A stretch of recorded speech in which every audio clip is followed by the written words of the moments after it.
Hello and welcome, Katarina Peršič, to the Slovenian Australian Channel. How are you?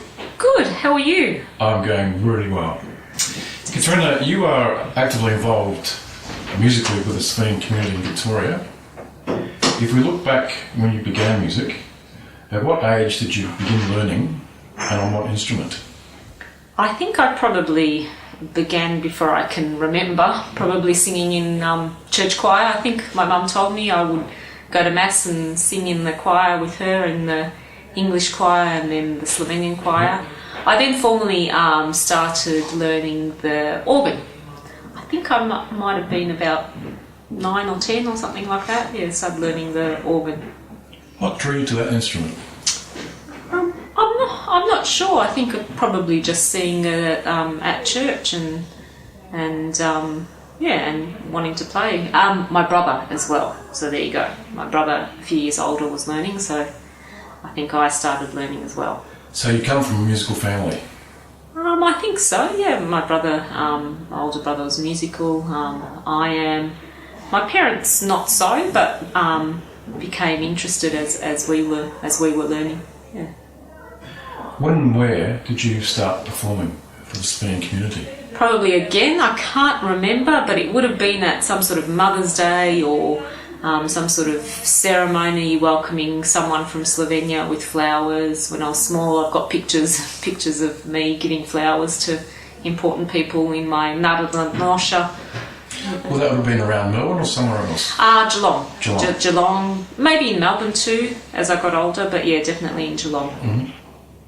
So what type of events did you perform? Was it like Mother's Days, Father's Day? Yeah, I think so. Mother's Days, Father's Days, the Christmas, Miklaus, and then I started in the Slovenian concerts, the youth concerts. I think I participated nearly every year with either saying poems or playing an instrument. This is the annual Slovenian concert? Yeah, the annual Slovenian. So you've gone to Sydney? Fond memories of heading on the bus and going to Sydney, Adelaide, Canberra. Yep. Yeah, it must have been good fun. Yeah, it was. Yeah, the bus was a funny journey. It was very good. Yeah. You have a Bachelor of Music from Melbourne University. I do, yes. Why did you study music at uni? I think it was just because that's what I started. I had that love. I probably, thinking back now, I think I looked up to my high school music teacher and thought it would be good to do something like that, to be able to teach music in a high school, and I really enjoyed music history as well. I really enjoyed learning about the classical composers and their works and how they put them together. So that's where I headed. So you took up flute there as well? Yeah, I took up flute when I was in high school. I was 12 or 13, and they offered instruments, and I took the flute up. And then that's what I became serious on. That was my instrument that I went to university. So why do you like the flute? Why the flute? I think because it was the one on offer and it was the cheapest, to put it frankly, in year 7. Right. But I soon learned to love it, and it's very portable, but some beautiful pieces written for it. You've taught music, have you, at high school? I've never. Graduating? I graduated in '94, end of '94, and I graduated in musicology and education. So I am a qualified high school teacher, but never went into teaching full time. I did teach organ and flute in some music schools while I was at uni, but never went into teaching full time. You have worked in classical radio. How did you find that experience? What kind of stations did you work at? Yes, I loved classical radio. What interested me more than teaching was actually, as I mentioned, the music history. So working for ABC, Classic FM, I had a sort of scholarship there, and then at 3 MBS, which is a classical radio station volunteer run in Melbourne, I got to program classical pieces and learn about how radio works, how to put together programs. So I really enjoyed that aspect of classical music. What type of classical music do you like? I probably like anything from Beethoven onwards, so sort of romantic onwards, so sort of 1800 onwards, so Beethoven. I really enjoy the 20th century musicians that challenge us as well, when they started to break music to bits. So anything that... Who's someone? Look, Stockhausen, Australian composers Carl Vine, Philip Glass, who writes a lot for movies. So anyone that sort of challenges what happened in the past. 3ZZZ is something else you worked on? Yeah. That's Slovenian community program? Yes, that's here in Melbourne? Yep, Slovenian community program. Can you tell us something about that? How long you were involved with that?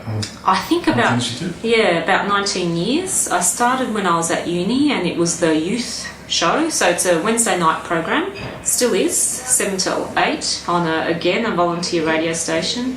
And I started with a few others, and we did a once a month youth program.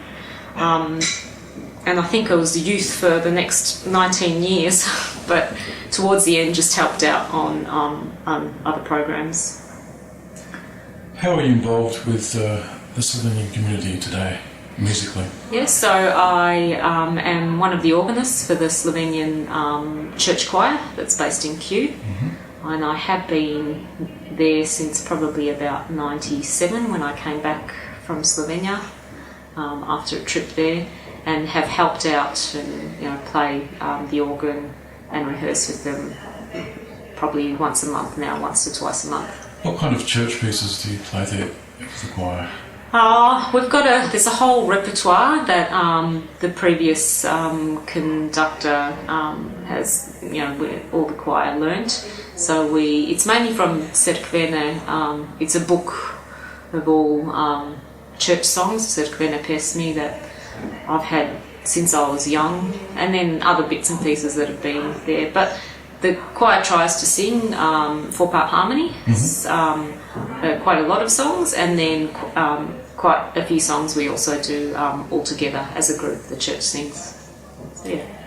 Katarina, you have completed a Master of Arts and Entertainment Management. How has that helped you, like in positions you've held at Hobson's Bay City Council and currently at Toyota? Yeah, so the Masters in Arts Management, it taught me sort of a bit more about the law and finance, how to manage artists on the management side.